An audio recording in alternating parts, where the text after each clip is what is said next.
Children of gay parents, what's it like? It never really hit me that my family was different from most others until the third grade when the bullying started. Word spread around the class that I had two moms, and before I knew it I was being taunted for it on the playground. At this time, my relationship with my parents was still happy and loving, so I shrugged the remarks off. When puberty hit, though, I became increasingly aware of the hole in my life where I wanted a father. Granted, my relationship with my parents was already souring at this point for a variety of other factors. Still, I yearned for a male role model, someone to talk to about guy things. My parents had no male friends, and only ever seemed to talk about males disparagingly. I would hear that men were inherently more violent, selfish, and unhealthy. So of course, I began to believe them. Growing up in the environment that I did, I emerged with more feminine tendencies and a deficit of traditional masculine attitudes. It didn't help that I was homeschooled for the majority of middle school, leaving me without a basis for what most guys my age behaved or looked like. I didn't have any contact with male relatives either. My parents both cut off their families from my life. I returned to public schooling for high school but found myself intimidated by most of my straight male peers.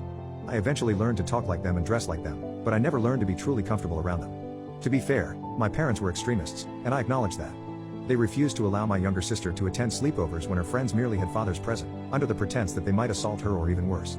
To this day, I'm still unclear where their anti-male sentiment emerged from, but they never seemed to acknowledge the effect that it might have on me, a male.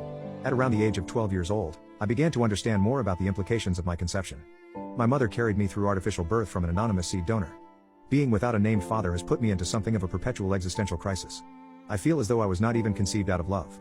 I was conceived because my parents could afford to buy the necessary ingredient, some random guy's seeds. I will never know half of my biology, half of where I come from, and why I exist. I feel robbed of an experience afforded to nearly everyone else in the world. The worst part is, I feel utterly alone in this state of being. Orphans and adoptees are entitled to want to know their biological parents, and they receive support for that desire. Children who have deceased or vacant fathers at least have their mother's memory to go off of, pictures, and stories. A name, even. I will always have nothing and never felt supported for wanting more. Whenever I would bring up these feelings to my parents, they would be dismissed as pointless and ungrateful. I was told I was simply lucky to be born. Over the years, I've tried to make peace with this fact. I've managed to connect with some of my half-siblings on my father's side online, spread across the United States. They don't have any clue who our biological father is either, but they all grew up with fathers in their homes.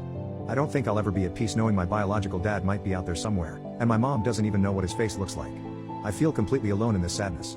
I spent my teenage years envious of my friends with fathers, wishing that I'd been born into their family instead. As conceited as I know this sounds, I never felt validated as a straight male growing up. My parents wanted a daughter instead, and they got one a few years after me. I felt guilty and wrong for being a boy because there was no one in my family like me, and I was told time and time again that men were the devil. Once I became aware of it, Father's Day was one of the worst days of the year. I'm not trying to say that gay people shouldn't be parents. I'm only saying that they should be conscious of the impact that it will inevitably have on their children and that they should try to provide them with role models for their gender. However, I am against anonymous seed banks. All of those anonymous donors are leaving their offspring to be with a question that will haunt them for the rest of their lives.